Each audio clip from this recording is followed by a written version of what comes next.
വലിയ കൺവെൻഷൻ നഗരികളിലോ പള്ളിക്കൂടാരങ്ങളിലോ മാത്രം ഒതുങ്ങി നിൽക്കുന്നതല്ല ദൈവജന പ്രഘോഷണം. അത് സാധാരണക്കാരൻ്റെ ഇടയിലേക്ക്, അവൻ്റെ അടുത്തേക്ക് ഇറങ്ങി ചെല്ലേണ്ടതുണ്ട്. അത്തരത്തിൽ ജീവിതത്തിൻ്റെ നെട്ടോട്ടത്തിനിടയിൽ പെട്ടുപോകുന്ന മനുഷ്യർക്ക് ആശ്വാസത്തിൻ്റെയും പ്രത്യാശയുടെയും വചനം പകർന്നു നൽകുന്ന ഒരു വേറിട്ട ആത്മീയ ശുശ്രൂഷയാണ് ഔസേപ്പച്ചൻ ചെറുനിലത്തിൻ്റെ നേതൃത്വത്തിൽ നടക്കുന്ന തെരുവചന പ്രഘോഷണം.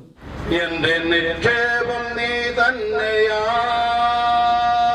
എന്റെ ഹൃദയവും നിന്നിൽ തന്നെയാ, എന്റെ നിക്ഷേപം നീ തന്നെയാ, എന്റെ ഹൃദയവും നിന്നിൽ തന്നെയാ. പള്ളികളുടെ മതിൽക്കെട്ടുകൾക്ക് പുറത്തേക്ക് സാധാരണക്കാരായ ജനങ്ങൾ തിങ്ങിപ്പാർക്കുന്ന തെരുവുകളിലേക്ക് ദൈവത്തിൻ്റെ സ്നേഹം ഒഴുകിയെത്തുന്ന കാഴ്ചയാണ് നാം ഇന്ന് കാണുന്നത്. കേരളത്തിലെ മിക്ക തെരുവുകളിലും ഇവർ വചനം പോയി പ്രഘോഷിക്കുന്നു, ക്രിസ്തുവിനെ പരിചയപ്പെടുത്തുന്നു. വയനാടിലെ വൈത്തിരിയിൽ നടന്ന തെരുവചന പ്രഘോഷണത്തിലെ കാഴ്ചകൾ കാണാം.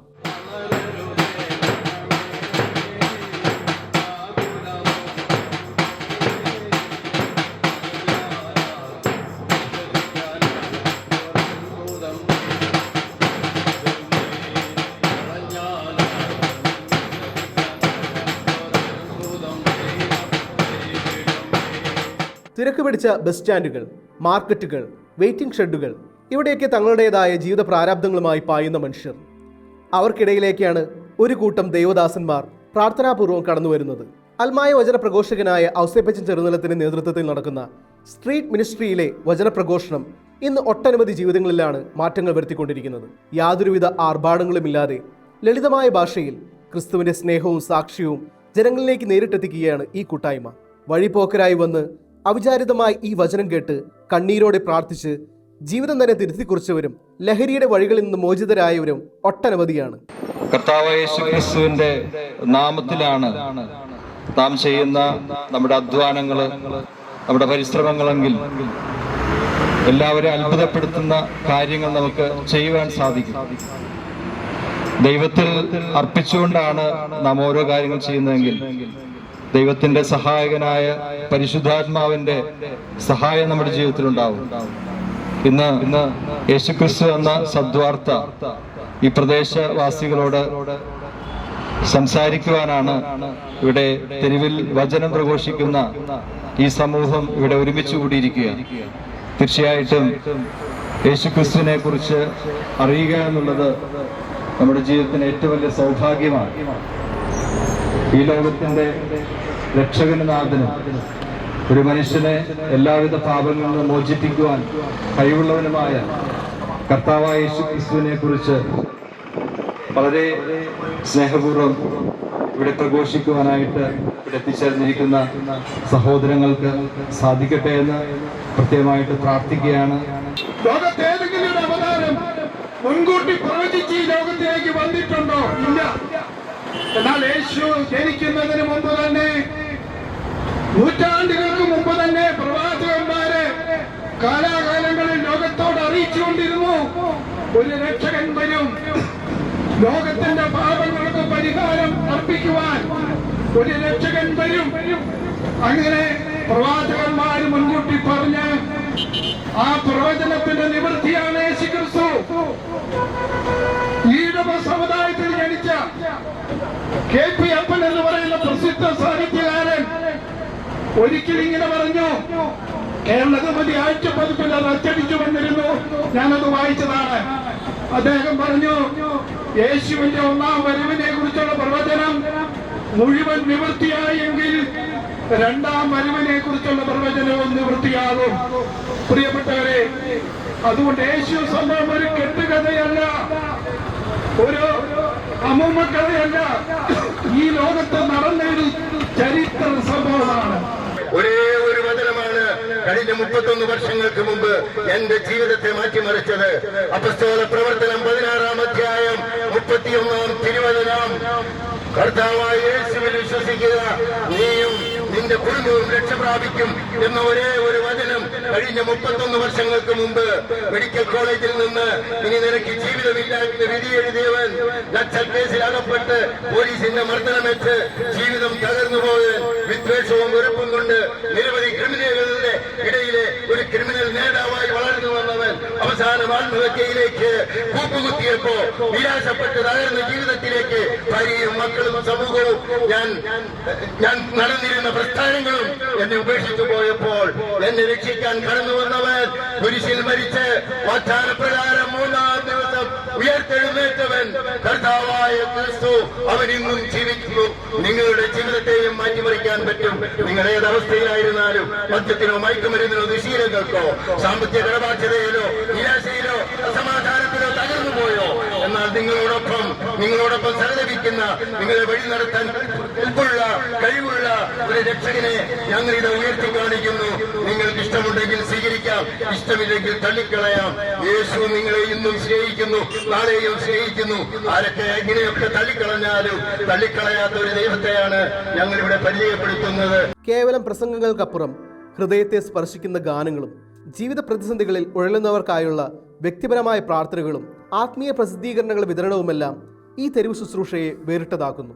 ആത്മീയ ദാഹമുള്ളവർക്ക് ഈ ശുശ്രൂഷ ഇതൊരു വലിയ തണലായി മാറുകയാണ്. വിശുദ്ധ ബൈബിൾ അതൊരു മതഗ്രന്ഥമല്ല, മറിച്ച് ദൈവം മനുഷ്യനോട് സംസാരിച്ച വചനങ്ങളാണ്. 73 പുസ്തകങ്ങളിലായി 1334 അധ്യായങ്ങളിലായിട്ട് 35,527 വചനങ്ങൾ ഈ വിശുദ്ധ ഗ്രന്ഥത്തിലുണ്ട്. ഇതിലെ ഓരോ വചനവും മനുഷ്യരെ രക്ഷയിലേക്കും നന്മയിലേക്കും വിശുദ്ധിയിലേക്കും അതുവഴി നിത്യജീവിതത്തിലേക്കും നയിക്കുന്നതാണ്. നമ്മൾക്ക് നല്ല വാർത്ത കേൾക്കാൻ അതെ മുതിർന്നവനോ ചെറിയവനോ വലിയവനോ ചെറിയവനോ ഒന്നുമില്ല, എല്ലാ ജാതിയോ മതമോ ഇല്ല, സകല ജനത്തിന് വേണ്ടിയുള്ളതാണ്. എങ്കിൽ എന്തുകൊണ്ട് നമ്മൾ അത് കേൾക്കുന്നില്ല? ആകാശത്തിലെ മനുഷ്യരുടെയും നമുക്ക് രക്ഷയ്ക്ക് വേണ്ടി മറ്റൊരു നാമവും നൽകപ്പെട്ടിട്ടില്ല എന്ന് അതുകൊണ്ടാണ് പറയുന്നത്. അനുതാപികളുടെ ഹൃദയവും വിനീതരുടെ ആത്മാവും നവീകരിക്കുന്നതിന് വേണ്ടിയാണ് പ്രിയപ്പെട്ടവരെ. അനുതാപമുള്ള ഒരു പാപിയുടെ ഹൃദയത്തിൽ സ്വർഗീയ സിംഹാസനത്തിന്റെ ഉടയവനായ ക്രിസ്തു വസിക്കുമെന്ന വിശുദ്ധ പ്രവാചകന്മാരുടെ പുസ്തകങ്ങളിൽ നമ്മളെ പഠിപ്പിക്കുകയാണ്. അതുപോലെ വിനീതമുള്ള ആത്മാവിനെ നവീകരിക്കുവാൻ വിനീതരായ മക്കളുടെ കൂടെ അവിടുന്ന് വസിക്കുമെന്നും അവിടുന്ന് വീണ്ടും നമ്മളോട് അരുളി ചെയ്യുന്നു. നമ്മളാരും ദൈവത്തെ കണ്ടിട്ടില്ല. കാണാതിരിക്കുന്നതിന്റെ കാരണം ദൈവം ആത്മാവാണ്. ദൈവത്തിന്റെ ആത്മാവ് കൊണ്ട് ഈ ലോകം മുഴുവനും സർവസൃഷ്ടജാലങ്ങളും മൃഗങ്ങളും മത്സ്യങ്ങളും മനുഷ്യരും എല്ലാം ദൈവത്തിന്റെ ചൈതന്യം കൊണ്ടാണ് നിലനിൽക്കുന്നത്. പ്രിയമുള്ളവരെ, നമ്മൾ എങ്ങനെയാ ദൈവത്തെ അറിയുക, അനുഭവിക്കുക? നമ്മൾ ദൈവത്തെ വിളിക്കുക മനസ്സുകൊണ്ട്. ദൈവമേ, എനിക്ക് നിന്നെ കാണണം, നിന്നെ കേൾക്കണം, നിന്നെ അനുഭവിക്കണം, എന്റെ ജീവിതത്തിൽ നീ പ്രവർത്തിക്കണം. ഇങ്ങനെ പറഞ്ഞ് വിളിച്ച് പ്രാർത്ഥിച്ചാൽ നമുക്ക് ദൈവാനുഭവം ഉണ്ടാകും. ആത്മഹത്യ ചെയ്യാൻ ദൈവം അനുവദിച്ചിട്ടില്ല. അത് അവിടുന്ന് പറയുന്നു, ഞാൻ വന്നത് ജീവനുണ്ടാകാനും അത് സമർത്ഥമായി ഉണ്ടാകാനുമാണ്. എങ്കിൽ അതെ, യോഹന്നാൻ 10:10 ഇപ്രകാരം പറയുന്നു, കള്ളൻ വന്നിരിക്കുന്നത് വിശ്വാസികളെ കൊല്ലാനും മോഷ്ടിക്കാനും നശിപ്പിക്കാനുമാണ് എന്നെങ്കിൽ അതാണ് ഇന്നത്തെ നടക്കുന്ന കൊലപാതകങ്ങള്. ഇന്ന് ലോകത്തിൽ കൊലപാതകങ്ങളുടെ ഒരു പരമ്പര കാണുന്നുണ്ട്. അത് വിശ്വാസിന്റെ പ്രവണതയാണെന്ന് നമ്മൾ മനസ്സിലാക്കണം. അത് യോഹന്നാൻ 3:15 പറയുന്നു, സഹോദരനെ സഹോദരിയാവർക്കുന്നവര് കൊലപാതകം ചെയ്തു അവന് നിത്യജീവൻ വസിക്കുന്നില്ല എന്ന് പറയുന്നു. ഈ ലോകത്തിൽ കാണപ്പെടുന്ന മനുഷ്യരെ സ്നേഹിക്കാത്തവർക്ക് കാണപ്പെടാത്ത ദൈവത്തെ സ്നേഹിക്കാൻ സാധ്യമല്ല എന്ന് പറയുന്നു. നിങ്ങൾ മറ്റുള്ളവരുടെ പാപങ്ങൾ ക്ഷമിക്കുന്നില്ലെങ്കിൽ നിങ്ങളുടെ പാപങ്ങളും ക്ഷമിക്കുകയില്ല എന്ന് യേശുക്രിസ്തു നമ്മളോട് പറയുന്നു. അതുകൊണ്ട് ഈ രക്ഷ സ്വന്തമാക്കണമേ. യേശുക്രിസ്തുവിൽ വിശ്വസിച്ചാൽ നീ നിന്റെ കുടുംബവും രക്ഷ പ്രാപിക്കുന്ന അപ്പോസ്തല പ്രവർത്തനം 16:31 പറഞ്ഞിരിക്കുന്ന ഈ വചനം എല്ലാവർക്കും വേണ്ടി രക്ഷകനായിരുന്ന ഈ രക്ഷ നമ്മളെല്ലാവരും സ്വന്തമാക്കണമേ എന്ന് വിനീതമായി അപേക്ഷിക്കുകയാണ്. ദൈവത്തിനായി സമർപ്പിക്കുവാൻ വിളിക്കപ്പെട്ടവരുടെ കൂട്ടായ്മയാണ് ക്രൈസ്തവ കൂട്ടായ്മ.